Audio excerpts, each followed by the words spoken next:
Welcome and thank you for joining our healthcare session today, hosted by KeyBank and Zup Payments. I'm John Briggs, Head of Commercial Product and Innovation at KeyBank. At the end of 2021, KeyBank acquired Zup Payments, a B2B digital payments platform. KeyBank has long embraced software innovation that's sweeping through financial services and every industry vertical we serve. And the acquisition of Zup further positions us to be a leader in the payment space while providing digital innovation at scale. Healthcare is a significant focus at KeyBank, and we are very excited to bring you today's session to discuss how technology, healthcare, and financial services intersect to transform the patient experience. I'm privileged to introduce our panel to you today, who are at the leading edge of innovation in healthcare payments. Our host today is Mandy Idle, the head of marketing at Zup Payments. Joining Mandy are Michael Peluso, the chief technology officer of Rectangle Health, and Yusuf Qasim, the president of payments, Zealous. Now, a little housekeeping before we begin today's session. Being mindful of the short time we have together and to keep the discussion on pace, we encourage you to drop your questions in the chat, and either myself or our team members will address them. Let's get started. Mandy, I'll turn it over to you now. Thanks, John, and welcome to both of our panelists today. Let's go ahead and kick this session off with some brief introductions. Why don't you each tell us a little bit about you and your current position? Michael, let's start with you. Hi, Mandy. Thanks for having me. I have been CTO of Rectangle Health for the past 9 years. So I head up all of our product development and strategic initiatives, which includes our enterprise division and our small provider division, where I head up all the development for those as well. Previous to that, I spent time at 2 different healthcare software IT companies. One of them I started as a startup, and then the other one was an established sort of hospital vendor in the healthcare IT space. Even prior to that, rewinding back pretty far into my career, I spent time in a patient accounting department of a hospital, actually processing payments and settling claims. And even prior to that, I was at a large insurance company, Cigna Healthcare. I'm sure we've all heard of it. But again, thank you for having me here today. Hi, Mandy. Yusuf Qasim. I'm co-founder and president of Payments at Zealous. I helped start the company in 2011, which was formerly known as Pay Plus Solutions. Prior to that, I've really been in technology all my life. I'm a self-taught coder, but I'm no longer a CTO. I leave that for folks like Mike. But I've always been in web and technology, and really just hooked on the idea of problem solving through technology. And I've always committed to being an entrepreneur.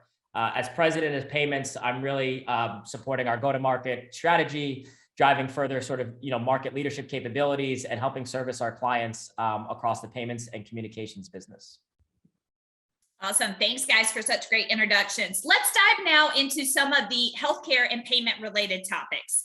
In your own words, can you both tell us what you believe is the current state of healthcare payments? Yusuf, start with you. So this is not to be offensive, but I think healthcare has really created an antiquated and fragmented ecosystem. When we look at the market, there's roughly still $500 billion, right, in paper-based payments, which has created, a large sort of opportunity in terms of making, bringing a lot more efficiencies and opportunities to help transform healthcare. I think in addition to that, there continues to be a rising cost, which has really just enabled us to explore opportunities to accelerate payments, make them less cumbersome, and ultimately help the patient, or what we say healthcare member, in their journey. And Mandy, to add to that, I think one of the things we need to recognize when we talk about healthcare payments is it's massive. Again, we spend more money on healthcare than we do on anything else. It's the largest percentage of the GDP. We spend more on healthcare than we do on housing, food, phone, gas. You name it, we spend it on healthcare. So it's massive, and it's in need of some updating. It's very outdated, and it's in need of a lot of efficiency. And again, no one wakes up in the morning and goes, "I'm going to run an inefficient business today." I want my employees to be inefficient. I want my processes to be inefficient. But healthcare, specifically healthcare payments, are still wildly inefficient. Just like Yusuf said, there's a lot of opportunity out there to simplify and make it more efficient. Providers shouldn't need staff just to follow up on insurance payments. And when I say staff, multiple FTEs. Hospitals have hundreds of FTEs doing that. They shouldn't need staff to follow up to make sure a patient makes their payment or a patient gets their statement. a lot of those functions are outdated and really don't exist in other industries, but they happen to exist in healthcare payments, which also happens to be the largest percentage of things we pay for. So it's a compounding problem that really needs to be addressed. No, I think that's great. And you guys kind of touched on this a little bit, but following on to that, what healthcare payment challenges would you solve immediately if you could? Michael, we'll start with you. Yeah, and to add to my first question, it's that efficiency and simplification. There's a lot of standardization that can happen in healthcare, and there's a lot of ways to make it like other industries. Again, we don't get electric bills anymore. We don't get phone bills anymore. Those types of things are paper, and that paper doesn't exist anymore. But in healthcare, it does exist today. In healthcare, we are getting patient statements. We are getting providers that don't have online payment links. We are getting providers that don't support text to pay. Again, a lot of these things, they exist in that retail world that we all know and love. Why don't they exist in healthcare? And that's really, I think, one of the challenges that we have to look to solve is how do we simplify it? And I think the other challenge is the tech is there. We don't need to invent it today. We don't need to sort of, it's not like the metaverse where it's out in the future and maybe we'll use it. All of this tech already exists. All of this tech is already in place. And there are wildly efficient healthcare organizations that utilize this tech. I think it's that adoption across the industry that's a challenge we need to look to solve. Mike, I can't agree more. I mean, everything we're going to be talking about today exists, right? It definitely is not in the metaverse. It is real. We can touch it and we can feel it.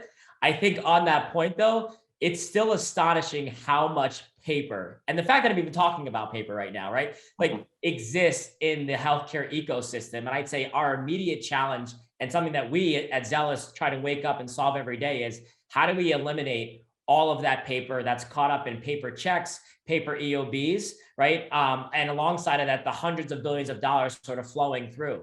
I think, not only are we sort of depleting natural resources and we are now dealing with, the supply chain issues, we're just not being efficient, right? So this isn't just to cut costs, but it's, there are cascading implications around just the amount of angst and friction that exists with paper that I think affects our payers, our providers, and ultimately what we say our healthcare members, or as you would say, patients, right? And I know we'll sort of talk about a little about that later on, but I would just say is that's the magic wand. Alongside of that, no more faxes. No more faxes, please. I think we started this business 11 years ago, and it was still amazing to me when I got into healthcare, like how much faxing goes on. But again, there's email, there's digital communications, there's ways to ingest an inordinate amount of data through technology. And I think that is the most immediate problem that we can solve for with existing technology, partnerships, and opportunities today.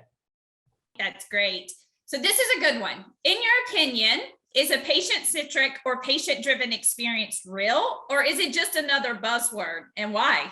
Yusuf, what's your opinion? I'd say it's very real.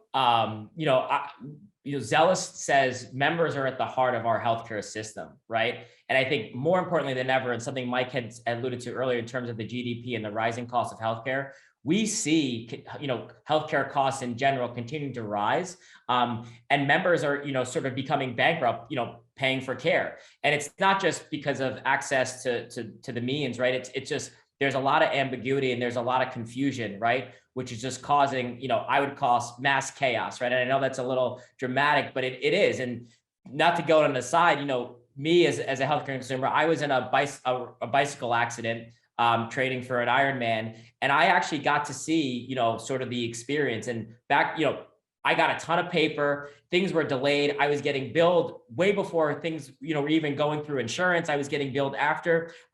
Someone that knew healthcare and the sort of the healthcare experience, I was just frustrated in my own sort of experience on what that meant. And imagine all those that don't even understand it, right? How frustrating that can be, through a perhaps, traumatic event. So it is very, very real. And I think it does come back to, patients sort of being, and we say members, I know Mike and Rectangle will probably say patients, but they are at the center of the healthcare journey, right? And all these other pieces really are sort of set up to help solve and make it more efficient. Yeah, and Mandy, to add to it, I used the word very real. I actually wrote it in my notes. I heard Yusuf say it. So I think we can land on it. It's very real, patient-centric, patient-driven. And it's real because it's happening everywhere else. Patients now, it's not that you used to have a dental practice on the corner of Main Street. And, Mandy, you would ask me, hey, Mike, do you know a good dentist? Yeah, you should go to Dr. Joe. He's great. Now, where do you go to learn about dentists? You go online. I'm interested in a dentist. I live in XYZ town. And now there's comments. Now there's reviews.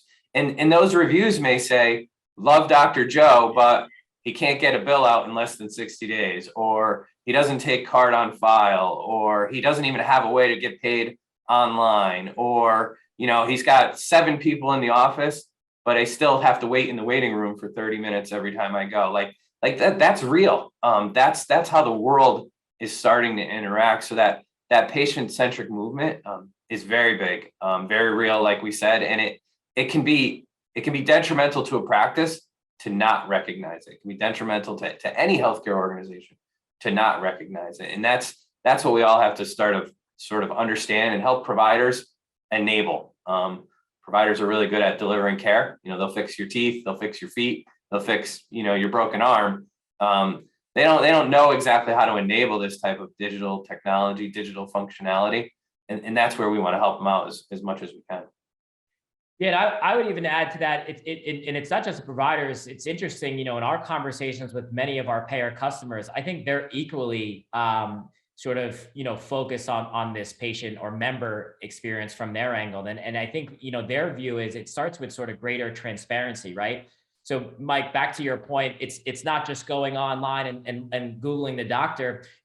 Members are looking for their health plans in terms of guidance. When you think about deductibles in versus out of network, just understanding sort of the cost aspect of it and where it makes the most sense. Many health plans are investing millions upon millions in technology in kind of empowering their members, right, to have a better experience from the health plan, because ultimately that is another opportunity for them being a source of truth, right? And helping them guide them through the care journey, but also bringing a lot more transparency and visibility along the side. So I just think back to the point, it's a massive opportunity for different stakeholders to kind of come together with a common purpose to help solve the ultimate patient experience from start to finish. Yeah, no, absolutely. And this next question, you guys have touched on it a little bit, but I want to revisit it. So what are the top 1 to 2 opportunities that you see that banking and or payments can bring to patients, payers, or providers? Michael, start with you. Thanks, Mandy. I really call it completing the triangle. So there really is this triangle between the bank, the patient payment, and the insurance payment. And that's what we want to solve. I don't think anyone here is going to solve, is there a better way to do a heart procedure? Or is there a better way to fix a broken arm, to my previous example? But can we solve those challenges? And can we automate them for a provider so that the provider can focus on, again, being a provider. The provider can focus on being a dentist, being a cardiologist, being a podiatrist. Like, that's what we want them to do. And as you see banking and technology start to combine, as well as those patient payments and those payer payments, and really automating it and making it so that a provider doesn't have to hire a billing person to make sure that they get the insurance payment, or a patient payment follow-up person to make sure that they can follow up on the patient payment. So I think as we look at technology, we look at banking, we look at payers, we look at patients, it's automating as much of that as possible to allow that provider to go back to exactly what they want to do, which is being a provider. Yeah, Mike, I couldn't agree more. We sometimes try to come up with nice little terms here, and one of ours is, price, pay, and explain, right? And when you just take that and you can help automate 100% of that type of transaction, I think that is one of the biggest opportunities, Mandy, that we can do collectively as an organization. And I do agree, it really starts with sort of the triangle that Mike alluded to, which is, the banking entity, the provider, but ultimately the payer. I'd say the other opportunity is really system, sort of consolidation. It's amazing to hear all the different systems and processes that each stakeholder takes to actually fulfill the transaction. Many providers have stickies on their computer monitor. When I get this payment, I go here. When I get that payment, I go here. And payers are like using different systems and accountings to even get the transaction out the door, right? So, I think number one, that's really inefficient. I think, there's a lot of sort of security risk there. And I think there's always a better way, right? And I think when you can, provoke and sort of start to show what an automation could bring, I think the second sort of opportunity is just consolidating a lot of those efforts and kind of having to go through sort of the happy path versus the not so happy path. I think those are the two biggest opportunities collectively that everybody could really start to focus in on, because providers shouldn't have to have Post-its on their wall and having to go to 10, 15 different portals, right? The payer shouldn't have 10 different systems to pay a provider and take them 30, 60, 90 days to do it, right? And I think there's just opportunity technologies that exist across those spectrums that we can actually introduce and really just solve for this effectively tomorrow, right? And again, we're not talking about something that's going to take 2-3 years to build. I think there's opportunities and companies like Rectangle and Zealous and others that have existed that can prove that they can help streamline this across the board, pretty quickly. Yeah, and to add to that, Mandy, and I use this term a lot, this stuff isn't rocket science. It's actually all in place. It all exists today. We're not talking about this idealistic world where a provider doesn't have to, bill the insurance company and wait for the payment, doesn't have to then get the payment back and bill the patient and wait for a payment. I just explained that process in 10 seconds, but I just explained you 60 to 90 days worth of work and probably 2 FTEs at a provider location. There is technology in place today that can move that up to 6 to 9 days. And I think there's technology in place in the future that can move it up to 6 to 9 hours. Again, it's all there. It's all in place. Adoption is probably what we really need to focus on the most is providers, this is out there for you to use. This is available for you to use. And some providers get nervous, and I like to use this analogy, providers, hospitals, patients, medical providers, they used to use paper and pencil as a ledger. And then one day we introduced to them Excel, and it kind of got a little bit better with Excel, that 2 weeks of paper and pencil to reconcile maybe went down to 2 days. Now they have accounting systems, whether it be QuickBooks or NetSuite or a medical specific one. It's 2 minutes. Like this opportunity. I wish I could say I invented it. I didn't invent it. I just kind of follow the model of previous digital experiences, and it's totally available to providers today. And we really want to be able to deliver it and let the providers know it's available. Yeah, that's great. And you guys, I had to throw in a question like this. So if you could predict the future, what do you think some of the top healthcare challenges will be in the next 5 years, and also the top healthcare opportunities in the next 5 years? Yusuf, start with you. So 5 years is a long way away, and I hope we're not talking about healthcare challenges in 5 years. So maybe we'll start with that. No, I think, it kind of coincides with a lot of the themes we're sort of talking about. And I think the biggest one is, I don't think we're going to see costs really go down as it relates to the overall spend in healthcare. And I think making sure, we're bringing, better healthcare access and equity, I think, is one of the most macro problems I think we're going to continue to face. But hopefully, like I said, we're not really looking at this as big of an issue, call it 5 years out. I think the other piece is data and security. When you think about just technology in general, and Mike's the CTO here, I'm not, so I'm probably stealing your thunder. But I'd love you to weigh in, Mike. But I think the biggest thing is, so first, right, we're trying to solve for antiquated technologies, right, just to make the process better. But there is a massive unlock when you think about the data that could flow through the automation, through the efficiency, right? That's so empowering for everyone involved. It's empowering for the patient, it's empowering for the provider, and it's definitely empowering for the payer, right? And I don't think folks are using that type of data just because it's not readily available or accessible, right? And that can just unlock so many opportunities for us to make healthcare in general 10 times better, right? We can make the experience so much more seamless, but we can empower everyone, because I think people are getting smarter with data. When you think about Fitbit and smartwatches, right? and Apple Health, like we are enabling people to use a lot of data and take action on it. And I think that is one of the biggest opportunities and also challenges we're dealing with today that I think will evolve over time. Yeah, that's great answer, Yusuf. I like that. And sort of to add to it, if we can unlock that data and we can figure out a way to share it, one of the things I've realized over 25 years of working in the healthcare industry is what you see outside of healthcare today. So what you see in retail, what you see in small business, okay, that's what healthcare will be 5 years from now. So we all use Amazon, right? It's sort of this seamless shopping experience.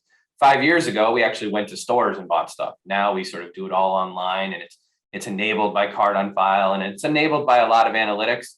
I'm convinced that Alexa machine is listening to all of us, because whenever I log on to my Amazon account, it knows things I talked about in my house. Hey, Mike, here's those blue shoes you were talking about the other day. Go ahead and buy them.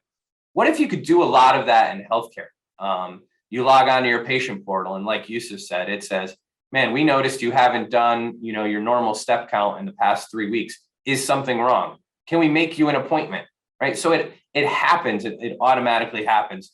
We see that today in retail. We see that today in small business. And even if you focus on payments, I know we're talking a lot about payments today. Payments kind of just happen in a lot of these industries today. There's not a lot of paper. It's all digital. It all kind of flows in a very seamless way. In healthcare, it doesn't. So if I were to fast forward 5 years, you're going to see a lot of what you see today, where things are automated, things are much more intelligent. I like Yusuf's comment. It's a lot more shared. It's a lot more open, where the sort of the system, your patient portal, your online payments, your interaction with your provider is smarter. And it can almost anticipate. You ever notice how Amazon can almost anticipate what you want to buy, or Spotify can anticipate what you want to listen to? Imagine that same type of functionality in the healthcare world, in the dental world, in the medical world. Imagine that. And I think that's where we'll be about 5 years from now. All right, Michael and Yusuf, any final thoughts you'd like to add to today's discussion? One, Mandy, thank you for having us. It's been a pretty good conversation. I enjoyed sort of hanging out with both of you for the past 30, 40 minutes. So I think as I think of final thoughts, it's that increase in digitization, right? It's that increase in eliminating paper. And we've touched on that a few times today, is there's paper in the insurance to member process. There's paper in the provider to patient process, and that can be eliminated. And we also touched upon banking and technology providers. I think what we need to let providers know, and what we, if I had a departing message is we're here to help. We want to make it easier. We want to make it more efficient. We want to simplify it. And there are plenty of banks and digital providers out there. I'm not saying you got to use our solutions, but it'd be really nice to see you use some solutions. Really nice to see you understand, hey, I can have an online payment link. I can have text to pay. I can take that fax machine and hopefully throw it in the garbage, because eventually, I have kids, they don't know how to use a fax machine, so it's got to go eventually. But the sooner the better. So I think as I think of what we talked about today, that's sort of the message is there's a lot of opportunity. There's a lot of digitization. There's a lot of help. Banks, technology providers, we're here to help offer as much as we can, and allow you providers to go back to caring for your patients and stop worrying about this massive administrative burden that you all have around getting paid. Yeah, Mike, that was epic. I'll just add to that. I think, we firmly believe at Zealous that there is a healthier way to pay. And I think you touched on so many different pieces of that. Again, it's not just use our solution or use your solution. I think, across the industry, I think there is a common theme around us trying to help payers, providers, which ultimately will help solve a lot of the patient care journey, right? And I think for us, the parting thoughts is, I think the first step is that digitization. It is adopting some efficiency gains and some technology to help make the process better. Because I think the more that we can invest in that and just understand a lot of the cascading implications around some of these manual processes, right? Inefficient sort of, pieces, as part of the chain, I think folks can really understand and appreciate what the ultimate outcome is, right? And again, all of us on this panel today, we are consumers of healthcare, right? We've all dealt with some sort of frustration. We've all laughed at the amount of paper and bills we get from the healthcare providers, and we can all solve for it. And I think we all want to solve for it, right? And it's not just going to take one solution, or it's not just the provider's problem, or it's not just the payer's problem. I think it's collectively all of our problem. And I think we're all eager and have the opportunity to solve it together, because I think we are better together, right? And it just have the opportunity and open up sort of your minds and hearts to sort of the better way, or what we say, the healthier way to pay, because I think it just comes down to adopting some of these little things, right? That can ultimately make sort of a big impact in the healthcare experience. Guys, thanks so much for this wonderful conversation today. And we hope you, the audience, enjoyed it and found it informative as well. I know I sure did. John, back over to you. Thanks, Mandy, and thank you, Michael and Yusuf. We hope you enjoyed the conversation and were able to walk away with more information around the importance of creating a modern payment ecosystem. If we missed any questions in the chat, we will make sure to get back in touch with you over the next few days. You can find a replay of this session, additional insights, and contact information by following the link on the screen. Thanks again for joining, and we look forward to another conversation in the future.